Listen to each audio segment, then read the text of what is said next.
Hey guys, welcome back to my channel. Hope you're having a great day. Let's get into part 2 of if Superman was born in the Dragon Ball Z world. Now with the Zenkai that Goku got with his fight from Raditz, he doesn't need to worry about him. But Cal says they do need to worry about the incoming Saiyans. Raditz is still unconscious when they return to Kame House, where they tell everyone what the plan is. They have around a year to become stronger. Goku asks Piccolo if he wants to train with him, and Piccolo actually agrees. Goku then tells Gohan that when he collapsed, he sensed Gohan's energy, and that Gohan's power might actually surpass his own. Now the Z Fighters all decide to train together at Kame House, while Goku, Piccolo, Gohan, and Cal train together at Capsule Corps. Raditz is brought there as well, and he periodically regains his strength. He continually tells them that training to fight Vegeta is futile, that no matter what they do, they are no match for a Saiyan elite. Cal tells them that they've been training their whole lives and that they've continued to grow past their limits. This is when Goku tells Gohan to fight with Raditz, telling Raditz that if he's able to defeat Gohan, he can go free and do whatever he wants. They begin to fight, and it's very clear that Gohan is hesitant. This is when Piccolo tells him to stop being a child, to fight like a warrior, to remember that Raditz almost killed Goku. The fear of losing Goku unleashes something within Gohan, and he flies at Raditz, who is frozen in fear. Cal quickly steps in, absorbing the blow because it would have surely killed Raditz. Gohan would have flown right through him. Raditz falls to his knees. How can this be? The son of his low-class brother is stronger than him? Goku then helps him up and tells him it doesn't matter how strong someone is. They can always work hard and train to become better. Raditz doesn't show it, but he takes these words to heart.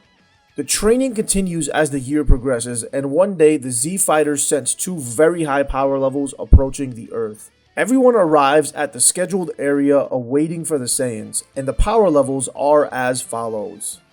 At the top we have Kal-El. Superman's power is at 50,000, and this is while heavily suppressed. He's afraid of hurting people, and he doesn't really know, and he's actually scared of his own limits, if he even has any.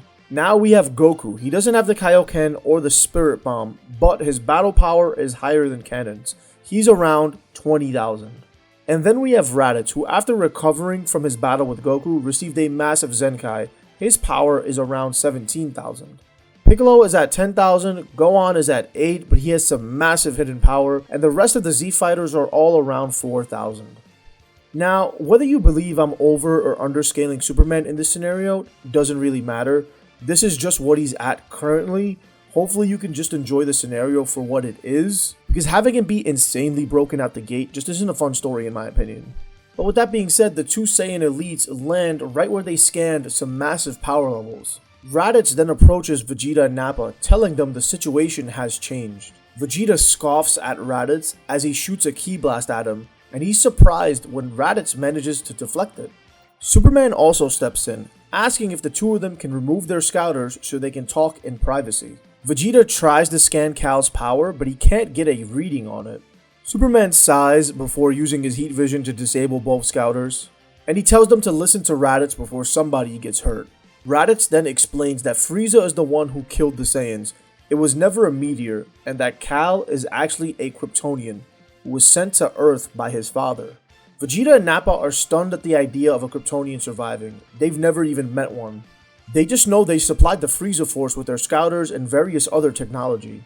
Vegeta doubts their plan for a direct attack on Frieza, saying that he's heard rumors of his transformation ability, telling them that his starting battle power is over 500,000. Even if all of them combined forces, they wouldn't be a match for him. The only way to do anything would be to have immortality, and that's when Raditz steps up and tells Nappa to fight him. Nappa agrees. He's been itching for a fight, and he knows Raditz is significantly weaker than him, or so he thinks. Vegeta is curious as to what this will prove, but he allows Nappa to fight.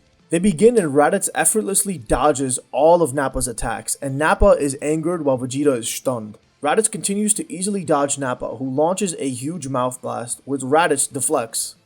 Raditz then lunges at him and elbows him straight in the stomach, knocking him unconscious.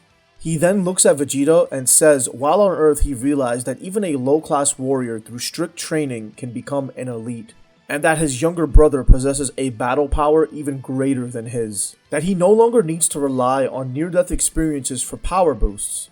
Vegeta shrugs before looking at Nappa. He flings Nappa into the air and kills him. Cal and the rest of the fighters immediately go on guard, but Vegeta says that Nappa would have only gotten in their way. That he was a brain-dead idiot, and if they're going to defeat Frieza, they need to be smart. Superman asks how can they trust him after what he just did to his own partner, but Vegeta tells him he doesn't care if they trust him. They can trust that he wants to kill Frieza. Frieza stole his birthright. He murdered his parents. He destroyed their race. If anyone's gonna kill him, it's gonna be Vegeta. Superman is of course uneasy, but Goku tells him if Frieza really is that strong, they need all the help they can get. Raditz also says Vegeta won't try anything against them, that they can trust in his pride and his want to defeat Frieza. Vegeta remarks that this planet's gravity is very weak, that their training would go much better if it was like that of their home. Goku and Cal ask what he means, and he says, times 10. To which Raditz nods and agrees, and he's kind of annoyed that he didn't think about this.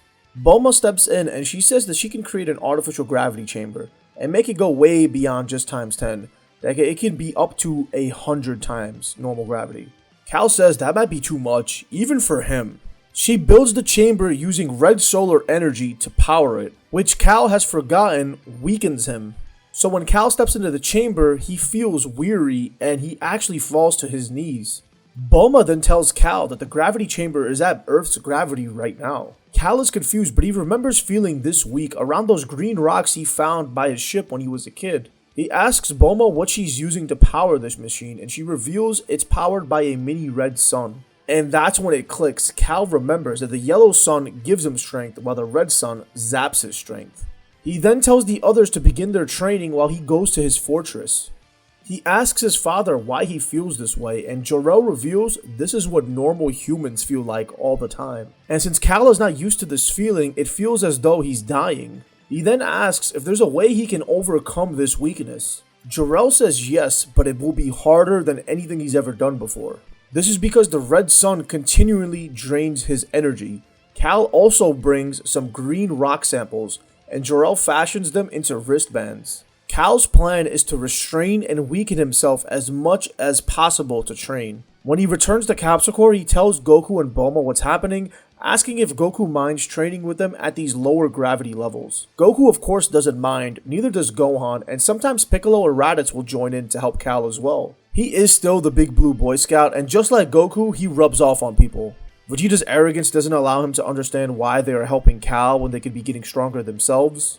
Superman is basically learning how to use Ki for the first time effectively, and between the kryptonite and the red solar energy, he has no Kryptonian powers. The thing is, however, after training he goes outside and recharges in the sun. Healing fully, he is able to train continuously non-stop, and his worth ethic also pushes the Saiyans. They have been training together for almost 2 years at this point. Unknown to them, Frieza and King Cold have decided to go to Earth. The Saiyans haven't reported back in a long time. Frieza, being nervous, believes them to be planning something, especially since they've been on Earth for almost 2 years now. Everyone's power level at this point is obscene. All the Z fighters are over 200,000, and Piccolo, being the strongest amongst them, is around 600,000, but that pales in comparison to the Saiyans, who are all over 10 million. Goku is the strongest, with Vegeta right behind him. Raditz and Gohan are neck and neck, and they have actually formed a real uncle and nephew bond. Between having an abundance of sparring partners and gravity training for these years, they have reached unforeseen heights. Now, Superman's power is unknown to them, but he is actually at around 50 million. He is constantly suppressed and hindered, and he hasn't taken off the green kryptonite in a while. The only effect it has at this point is lowering his overall battle power. Between learning how to use Ki and his own natural Kryptonian physiology, he doesn't even know how strong he is because he hasn't combined the two just yet. And during this time, Vegeta has softened. He's still prideful, but he sees the way these people care for each other and how they push each other, and it begins to turn his heart. But with the stage set, how do you guys think this Frieza saga is gonna go? But yeah, let me know what you guys think is gonna happen in the comments below, and don't forget to hit subscribe for more. Peace.